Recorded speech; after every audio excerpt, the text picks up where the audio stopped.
Hello, everyone. Welcome to the afternoon of day 2 of Social Fresh X.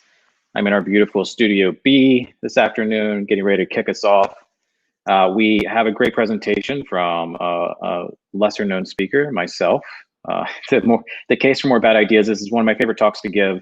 I'm going to jump right into it. I'm also really excited. Right after this, we have Kara Golden interview with the CEO and founder of Hint Water with Nicole Alonso as interviewer. Really excited about that. That'll be at 2 p.m. Both my session right now and that interview will be here on the main stage, accessible to all ticket holders. So let's go ahead and get things started. I'm going to share my screen. All right. Let's get it going. If you have questions, leave them for the end. You can also always reach out to me on Twitter at Jason Keith, Keath, and shoot me an email, jason@socialfresh.com. Always happy to talk through creative challenges, creative problems. So we're talking about bad ideas today. Why talk about bad ideas?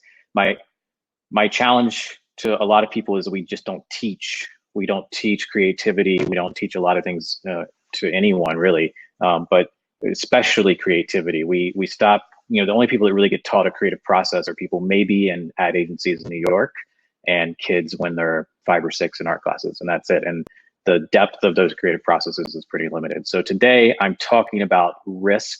I'm talking about embracing bad ideas, but not the type of risk that businesses typically talk about, which is that startup mentality of fail fast and fail often, right?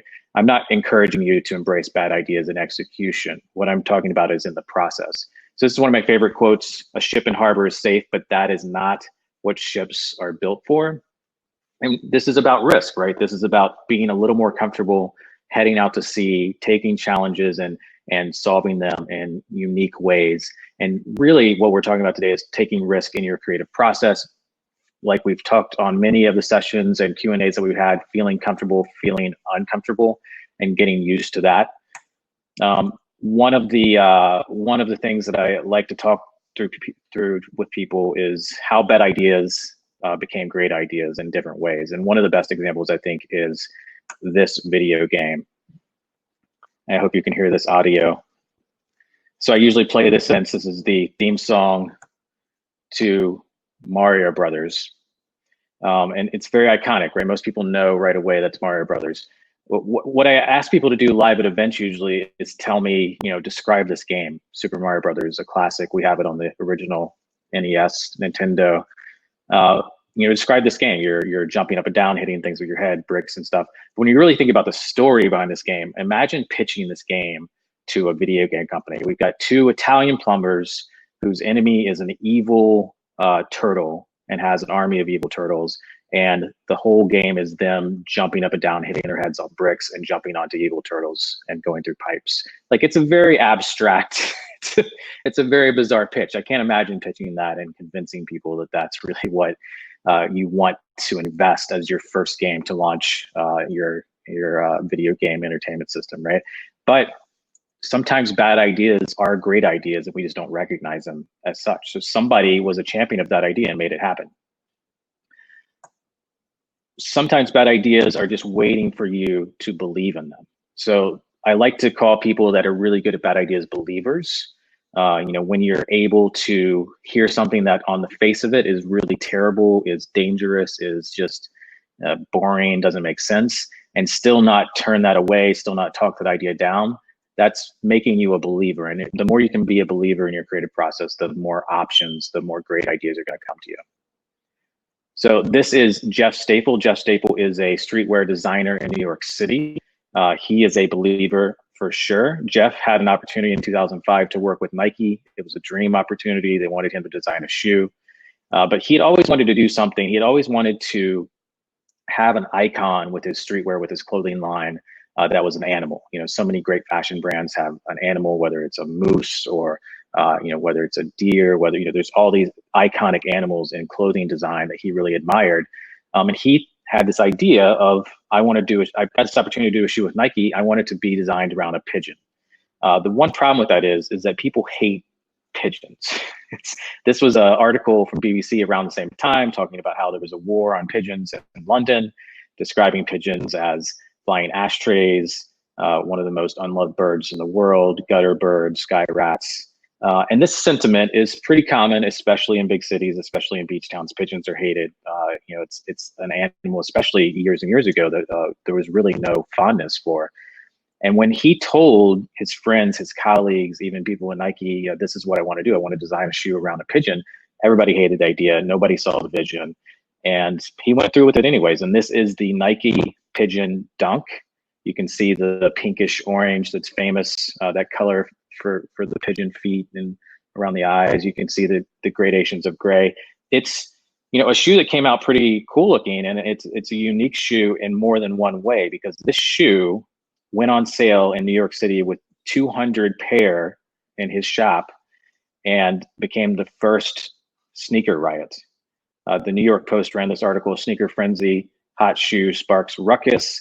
This is a clip from downtown, right outside his store. People waited in line overnight for it. And this had really never happened. We see this all the time now. We saw it for iPhones years ago. We still see it for different electronics. We still see it a lot for shoes. But this is kind of the first time that this had happened on scale. It became such a problem that all these police that you see were having to protect the kids that had waited overnight because people were trying to rob them when they came out of the store with these shoes. So when I talked to Jeff, I interviewed Jeff for a book I'm writing, and when I talked to him about why he was special enough to kind of believe this idea more than other people and run through with it, and obviously he did have a bad idea that was actually a great idea. He said he'd been doing this for long enough that he'd gotten used to people calling him an idiot, calling his ideas bad ideas, and he believed in himself. He had enough competence, he had enough experience in his craft that he could overcome those assumptions that other people were making. And I always thought that was a great lesson. So one thing to think about when we think about bad ideas is that they are this rare beast that doesn't really exist a lot in the world. They are a shortcut to innovation. And I really believe that if you incorporate bad ideas in your creative process and some actionable steps that I'm going to give you, you'll improve your creative process, and you'll actually see they can be a shortcut to getting to great ideas. So first up in that process is, why do bad ideas work? What is the benefit? What is the real benefit? We just went through two examples of bad ideas that are actually good ideas or great ideas. That is probably the rarest case. It doesn't always happen. Those stories are great, and I love to tell them, and you should believe in them if you think you have one of those, but that is not always the case at all. That I would say 10 to 20% of bad ideas end up being a good idea. So the most common way that bad ideas work well for us is they lead to good ideas. Bad idea A leads to weird, abstract idea B leads to amazing solution C. That's way more common. That's the creative process we want. Another piece of that is they're augmenting other ideas. You might have a bad idea, but a little piece of it, a little kernel, a little edge of it, you can add to something else you're thinking about, and that's how the creative process works. That's how you really build a new solution to something. They open your mind. When you start to think about bad ideas, you start to think on the perspective of a spectrum, and you cannot think of a bad idea without thinking of what the opposite is. You can't define something that's bad without knowing what's good. And when you start to think on that spectrum, you're really opening up the possibilities of your mind. And then lastly, bad ideas reduce the pressure in the room. If I asked you, give me the 3 best solutions to our biggest problem in our business, and give them to me tomorrow, and your job depends on it, like, that's a high pressure situation. You're gonna lose sleep. It's trouble. If I give you the same challenge, but I say, give me the 3 worst ideas for solving our biggest problem, there is no wrong answer. Your worst answer is still a bad idea, which is what I asked you for. There's literally no pressure in that situation. So when you include bad idea generation in any process, whether it's you as an individual, brainstorming blog post titles, or it's a whole team brainstorming the name for a new product, it lowers the pressure for individuals and for teams to work more creatively. All right, so how to come up with bad ideas. I've got 4 steps I'm going to walk you through. This is a tried and true system. It will work for you. Number 1 is to understand and define what a bad idea is. So what is a bad idea? You probably are saying to yourself, but Jason, I'm already really good at coming up with bad ideas. Well, I think we can improve your process just a little bit. So great ideas, I like to put 2 handlebars on it, exist somewhere between the obvious and the absurd. And we're going to talk through both of those. So when we talk about obvious, we think about things that are too inside the box, too simple, too boring. And we've got a great case study of when we came up with the name for the yoga app, 19-Minute Yoga. We talked through a ton of ideas that were interesting, unique names, new words that really landed. But one of the things that we wanted to define with the name for this app, 19-Minute Yoga, is that it was very clear right away what the sales proposition was. That it was short yoga classes, audio first, very easy to use anywhere in the world if you travel, if you don't have a yoga studio nearby. And all the classes are 20 minutes or less, and somebody came up with the idea early in the brainstorm of 20-minute yoga. And we Googled that, and it just felt like kind of a too simple of a name, too inside of the box. But then, we realized all the classes were 20 minutes or less. So most of them were 19 minutes long. And someone suggested, 19 is a very unique number. People don't use that number a lot. It's very ownable. And we would have never gotten to the name 19-Minute Yoga if somebody had not said the name 20-Minute Yoga, which was a name that most people didn't like. People thought it was a bad idea. It was a little too boring. It was a little too simple. And we wouldn't have gotten to one if we had not kept the other in the conversation. Obvious is also very personal to everyone. So just because you think something is very obvious, or you think something is very boring, or maybe it's already been tried, other people don't think that. Some tests have shown that up to 60% of the ideas that we think are obvious, other people do not. Okay, so that's the obvious side of the equation. Absurd. These are the more fun side of brainstorming. These are when you talk about things that are too expensive and you allow those in the conversation. Things that are too dangerous, too flammable, a favorite of mine. I really like that one. Too millennial. Jim Tobin, who runs Ignite Social Media, said they had a brainstorm once where an idea led to like a winning idea for a pitch, and it started from something that was dangerous to children. So it's, if you're allowed to have that in the conversation in the room, even if it's clearly not a great direction to be going in, it can still help you get to a creative result. All right, so this is a website I created, ineedanewfuckingidea.com. And for those of you that do not prefer profanity, I have a shorter version here, inanfi.com. And this is, break glass if needed. If you really are struggling to come up with bad ideas, good ideas, getting stuck, this is just going to give you some amazing prompts that will help you get unstuck. So stuck, what is the most expensive way to solve your problem? That's always a good direction to think in, really stretches your mind. Go for a run, maybe have a cocktail, just not at the same time. Running and cocktails have both been proven in scientific testing to improve the creative process. I agree that you probably should not do them at once though. And then I like this one, assume that all things being equal, the perfect avocado is crucial to solving this thing. Some of these are really helpful. Some of these are going to make you laugh. Some of these are really good directions to think in though.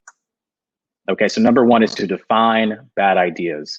The second of our 4 steps is to require bad ideas. So a great example of companies that really jump into the bad ideation process more easily, more naturally, is number 1, startups, and number 2, failing businesses. And at one point in time, Airbnb was both of those. Airbnb famously launched their platform 3 times because people didn't notice the first 2 times. And in the middle of, I believe, in between the second and third, they had this great idea, which they knew was, kind of off the wall, of creating serials designed after McCain and Obama to highlight the election. And their big idea was to push these out to tech writers, tech blogs, and gain attention for the fact that they're trying to generate, rental opportunities in the campaign. When people have their kind of national convention for the Republican and the Democratic Party, there is a shortage of housing. So they had this whole story around it. It was interesting, but it didn't work. It was a terrible idea. They got no press from it. But then they had a few hundred of these really custom, beautiful cereal boxes. So they doubled down on their bad idea and they said, let's take these cereal boxes and sell them for $30, $40 each and make them collectibles, because people are crazy about their political party. They love their candidate. Maybe they'll buy them. They not only sold all of them, but the revenue from selling these cereal boxes allowed their runway to keep going for several months, and allowed a crucial connection with a funding partner that kept them alive and really made them succeed. So, is there some crucial key piece to this? The key thing is that, you have to think about bad ideas as a step along the way. Famous quote in this process from Brian Chesky, one of the founders of Airbnb, said, "I bet Mark Zuckerberg never had to hot glue cereal boxes together." I've checked. I don't think he did have to do that. And then at the end of that quote, he says, "This is a really bad idea." So, I mean, this worked out for them. And I think the lesson here is to start with bad ideas. When you require bad ideas, they work best in the creative process at the very beginning of that process. So when you sit down as a team, when you start to write out the first, 10 blog post ideas or 10 titles for your new car company, whatever it is that you're coming up with, start with 10 bad ideas, start with 50 bad ideas, and really get them out of your system. See if any of them generate a new direction for you. And it's a really great opening to every creative process. So number 3 here, we're talking about the what if mentality. And what do I mean when I say what if? So this is about response.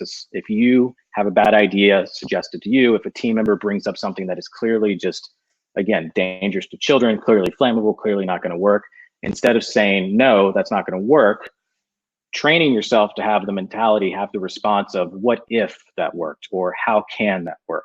And that's, we have a great example from Waffle House here. Waffle House, for folks that are not in the Southeast, I know they're growing a little bit, so hopefully you've at least heard of them in the US, is famous for being open 24 hours. And this is a great piece of art they put together of a store that's open during a thunderstorm or a hurricane or a tornado, boarded up, and the store is still open. They're boarded up, but they're still serving. And Waffle House is famous for this for more than one reason. Because they're open, because they have this as a core value that they want to stay open 24/7 and really support the people that depend on Waffle House for food, they have a system of adapting to bad weather. So if it's a snowstorm, if it's a hurricane, if it's tornadoes, if it's flooding, they have a menu that still works when there's no power. They have a menu that still works when there's no water.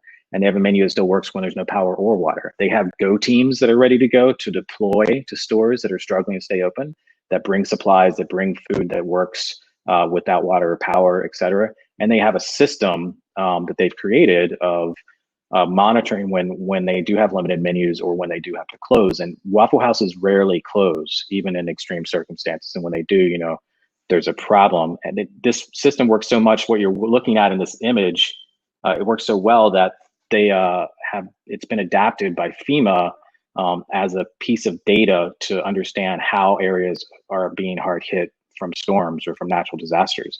This specific image is a snowstorm in 2014 that hit Georgia and South Carolina especially hard. And all of those yellow stores are stores that are limited menu because they lost power because of the snowstorm. And FEMA follows this data really closely. Great quote from this, from Craig Fugate's team, who started this process for Waffle House, is that if Waffle House is closed, it's not a good sign. So they wanted to roll that data out to be more useful. And think about the process behind this again. So in your company, would it have been useful, do you think, for someone to suggest that maybe we should suggest to FEMA that they use our data for emergency response? We think it would be useful. I mean, that is an idea that's off the wall. It's a little weird. From a store that sells waffles, helping one of the largest response vehicles of the federal government, it's not necessarily something that sounds like a great idea. But Craig, to his team, one of his team members suggested this, and they rolled it out pretty quickly and got in touch with FEMA and made it work. They had this mentality of what if that work would work? How would it work? How could we make that useful to other people? So again, having the process, having the confidence that your team can take ideas and make them work even if they don't seem right at the start. All right, the last of our 4 steps. Number 1 is defining bad ideas. Number 2 is requiring bad ideas. Number 3 is having that what if mentality. And number 4 is to save bad ideas. I talked about this yesterday when we were talking about motivation and creativity. And I still think this is one of the things that most people don't do that really can benefit your creative output in the long run. Example from Spotify, I talked to the chief creative officer of Spotify, and they had this great campaign that came out a few years ago that they now reproduce every year, and you've seen pieces of it probably or seen something inspired by it. But it started out an idea that they thought couldn't work. So they suggested using personal user data of what people listen to and putting that personal user data on billboards. And that's not exactly how the original pitch went, but that shows you a little piece of why they didn't like it, because, you know, in an era where people are concerned about their privacy, people are concerned about their data being shared, even at their Spotify account, they just couldn't get their mind around sharing personal data on public billboards and what that would look like. But they really liked the idea. They stuck that idea in a drawer, they put it in a file, they put it on their calendar to come back to, because they thought there was something there. They thought this was something they could get to. So think about that. When you have a bad idea, sometimes you have a bad idea and you're like, this is special. This is something that can work. Maybe it's a video game based on Italian plumbers and nobody thinks it's good, but you really believe in it. You are that believer. Maybe it's a shoe that's designed to look after one of the most hated birds in the world, the pigeon. But you believe in it. You just haven't figured out quite how to make it work. If you don't save that and you don't write it down and you don't document it, you're not going to be able to come back and make it a winner, right? So that's what Spotify did. The next year, they had their same annual campaign they do towards the end of the year, and they brought that idea out of the box and they solved it. They made it a little more less personal. They made it really interesting and kind of weird. And the actual campaign was called Thanks 2016. It's been weird. This is one of the billboards they rolled out. Dear person who played, sorry 42 times on Valentine's Day. What did you do? Dear 3,700 people who streamed, it's the end of the world as we know it, the day of the Brexit vote, hang in there. Dear person South Williamsburg who played cold water 6 times on the hottest day of the year, we see what you did there. So really clever use of personal data, but not in a way that really violates anybody's privacy. So the lesson here, one of the ways to remember some of the things I'm talking about today is to stop saying there are no bad ideas, to define them, to require them, to say what if, and to save your bad ideas, even when you're not quite sure how they're going to work.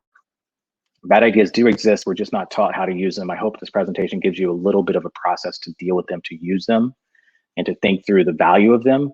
We say there's no such thing as a bad idea. That's bullshit, frankly. We all know a bad idea when we hear one. It's not a question of there aren't bad ideas. It's a question of we know they exist. How do we use them in our process, and how do we have great conversations inspired by them? If you do want this deck or a few other of the creative resources that I provide around these types of talks, you can sign up for a personal email where I talk about creativity at socialfresh.com/ideas. And then we are going to roll out during the conference something that's very specific to creativity. So when we go in and help brands and we consult with brands as Social Fresh, one of the ways we do that is we do creative audits. And what is a creative audit for us? It's a social media audit purely focused on your creative, on the images and the video that you share on Instagram and on Facebook and on YouTube and on Twitter, and how we can make it more engaging, how we can make it connect with your customers more, and how we can just make the creative a little more unique, have a little more flavor, and which of your creative is working really well according to the data, and which is a huge opportunity. So we do these creative audits. They're very time intensive, but we really have seen some great results. One of the brands we worked with improved their engagement around 300% on their Instagram content over the course of the year that we worked with them initially. So we are doing a deal on this tomorrow. We're gonna have an email go out. We'll tell you live during the show as well. So pay attention to that. That's our creative audit, and we'll have more information on that and the special kind of price that we're rolling out for that tomorrow. Now, next up, we have a great interview with Kara Golden, the CEO and founder of Hint. That's going to be very close to 2 p.m. Interviewed by our very own Nicole Alonso, partner at Social Fresh. I'm really looking forward to that. I'm going to be around here asking questions and following along. I'm excited to hear their discussion. I think Kara and her company have done a lot of great things in response to the current crisis, so it'll be really interesting to hear what they have to say. And please give them a couple minutes to get ready in the next studio, and they will be live very shortly. So stay right here. You're in the right place, and we'll see you very soon.